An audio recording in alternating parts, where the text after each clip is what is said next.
My name is Richard, and I work as Director of Associations for condominiums at Portofino Island Resort. A typical day for me will be starting at about 8 or 9 o'clock in the morning. I'll be checking my emails, returning a lot of phone calls. My primary job responsibilities are to make sure that the homeowners in any, in this case, condominium associations, operate within the guidelines of that particular state.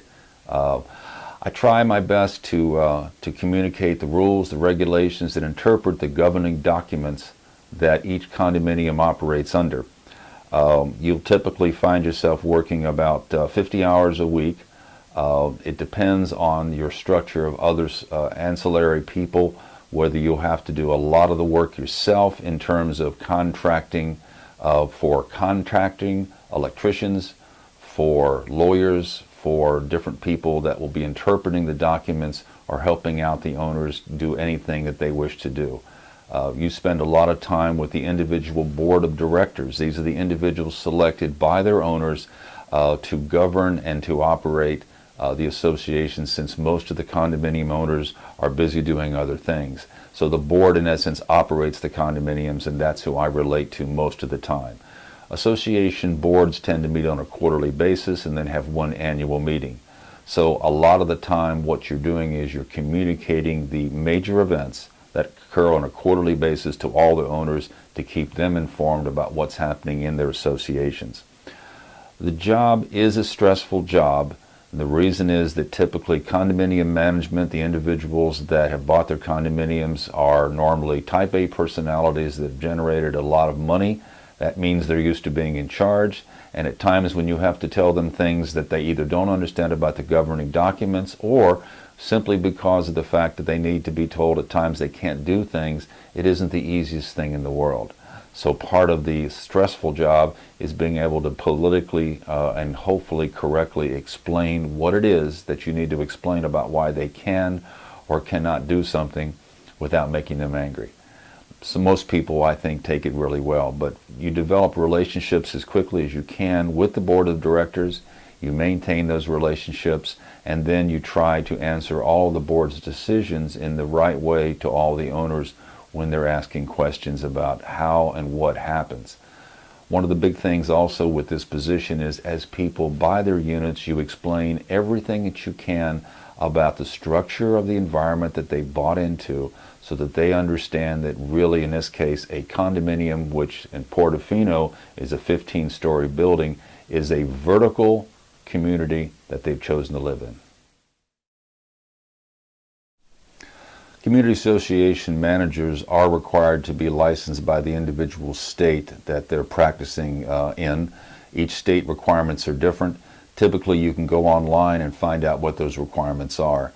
The requirements are going to be, I think, something that typically a hospitality background individual is probably going to be in a very comfort zone, because so much of what you're doing as a community association manager is hospitality, and it's dealing with people. You are going to have to be very good with math. You're also going to have to be very analytical, and most importantly, probably meticulous, because part of your main job responsibilities is to look at the common elements or the property and look at how to maintain that property, which means you're going to be dealing with architects, lawyers, contractors. You're also going to be working with the budgets. That means you have to be good with math. You're always going to have sources, but the point is that you're going to have to understand basic cost controls.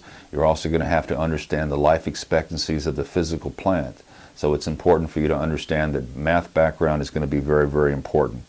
The thing I think that you most have to understand is you're dealing with architects and lawyers, and even though you're not certified in those areas, you have to be able to talk their language, and you have to be able to deal with them effectively on behalf of the boards, because the boards are requiring and asking of you to get them the best information to how to protect their investments in the association management.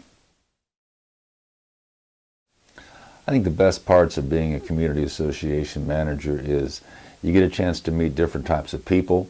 A lot of times, if you're lucky enough to work in certain resort areas, such as in Portofino, you're working at some of the best Gulf Coast areas, so your environment can be really pretty. You have a lot of fun people that you're dealing with, and I think those are all the most enjoyable parts. The challenge in this occupation is that you're going to be dealing with a lot of very high maintenance individuals at times, and most importantly, depending on the size of your property, if you are going to be directly involved in operations, the time required, especially during busy seasons or times of remodeling of the projects, will be very, very time consuming. It is not a 40-hour-a-week job if you are going to be doing the accounting and doing the contracting and working with those special people to maintain the physical operations of this association. If you're insulated, and I'm lucky to have great people below me here at Portofino, so I'm not as directly involved with the operations. But if you are, because you're in a smaller property, then the time is going to be considerable, and you're going to have to be able to make that commitment. They will call you at midnight, or they will call you on a Sunday, or they will call you on a Christmas day. It's part of the job, just like a hospitality position, because there's a lot of hospitality in the community association management job. So good side, bad side, still a great job, but there are going to be a lot of time requirements that you're going to be having if you're running the operations of it, especially from a rental background. If you're considering a community association management position, certainly I think working in the hospitality field in hotels is going to be very helpful. That was my background. Also, getting a chance to work in a resort is also something that I would suggest you do during the summertime. Public speaking courses are going to be critical. You must be able to communicate effectively verbally in this job, but you also must be able to formulate your ideas and put them into writing, because you're going to be asked as a community association manager to write proposals. So obviously the classes that you would take in college, make sure that you have the ability to do good sentence structure, that you have the ability to communicate verbally and also on paper. You have to be able to enjoy meeting people. So again, in the occupations that you might choose during the summertime, or the ways to make money while you're going to college, make sure they're people oriented. If you don't like people, community association management is not going to be for you. Much better to find out during a summer job than it is to get through everything, find yourself as a community association manager, and then decide, geez, I really don't like this. So good time to be doing it when you're in school, trying the different avenues of classes that will help you, and then also trying to get some people jobs either in a resort or a hotel to find out if that's really what you'd like to do before you come out of school.